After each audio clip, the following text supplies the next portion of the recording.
Je suis Cheikh Oumar Bal, le secrétaire général des forces de libération africaine de Mauritanie, FLAM, en Europe.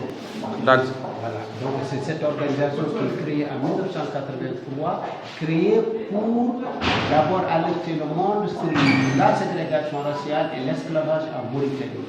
Donc depuis que ce pays a obtenu son indépendance, qui est donnée par la minorité blanche qui sont des arabo-berbères, qui font 18% de la population, cette minorité détient tous les pouvoirs économiques, sociaux, culturels et militaires. Et il a tellement eu confiance, aidé par les pays arabes, qu'il a déporté les Noirs en 1989 vers le Sénégal et vers le Mali. Ceux qui étaient au Mali restent encore au Mali, il l'a retenu à toute la Mauritanie. D'accord. Aujourd'hui, quel genre de discrimination vous êtes confronté? De toute façon, ça empire. Au départ, ils ont déporté, ils ont massacré, comme je le dis. Mais aujourd'hui, qu'est-ce qu'ils font? Ils ont inventé ce qu'ils appellent l'enrôlement. Donc, ce qui veut dire qu'ils essaient, donc, pour tout Mauritanien qui est à l'extérieur des pays mauritaniens, d'autant plus surtout s'il a une double nationalité, et ceux qui sont à l'intérieur du pays n'arrivent pas à se recenser. Ce qui veut dire qu'au fur et à mesure, les Noirs mauritaniens resteront immigrés dans leur propre pays, ou apatrides. La plupart des Mauritaniens noirs aujourd'hui sont des apatrides. Donc ça, c'est une discrimination, sans compter l'esclavage existe encore en Mauritanie. Il y a des esclaves en Mauritanie qui sont d'abord les majoritaires. Donc ça, c'est des choses que tout le monde sait et personne n'en parle. Et donc nous, on appelle les pays africains, particulièrement le Sénégal, qui parle de l'Afrique du Sud, qui parle de la Palestine, qui parle de d'autres, et le Mali qui ne parle pas de ce qui se passe chez nous. Alors tout ce qu'on parle, l'islamiste et tout ça, c'est parce qu'on n'arrive pas à séparer l'arabité et le pouvoir. Nous, on dit que l'arabité est pouvoir, ou l'islam est pouvoir, il faut les séparer. Nous sommes musulmans, mais nous ne sommes pas arabes et nous ne serons jamais arabes. Et ça, il faut que ça soit clair. Et que nous sommes Mauritaniens, on veut rester Mauritaniens. On accepte que le monde soit Mauritanien, mais nous sommes Mauritaniens.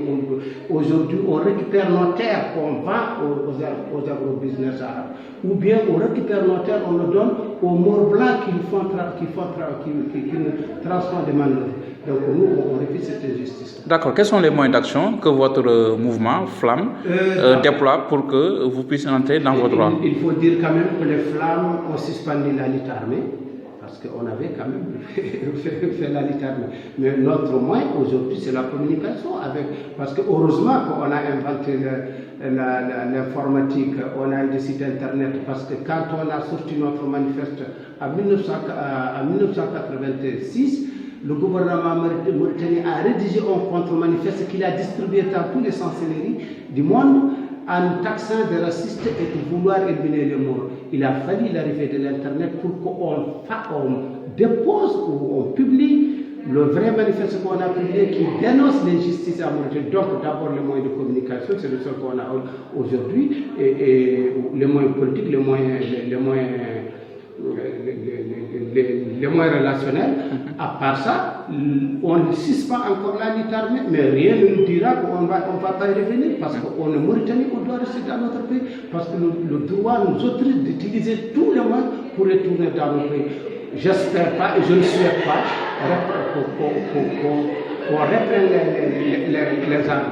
Mais c'est pour cela qu'on appelle les pays riverains, on appelle l'Afrique, on appelle le monde entier à veiller à ce qui se passe en Mauritanie pour que tout le monde soit égal. D'accord. Quel est votre dernier message à lancer à l'endroit du président Sall, un pays voisin, le Sénégal, pour qu'il puisse avoir une oreille attentive par rapport à votre doléance? Malheureusement, si Macky Sall ne nous écoute pas, personne ne nous écoutera, parce que Macky est d'abord mauritanien.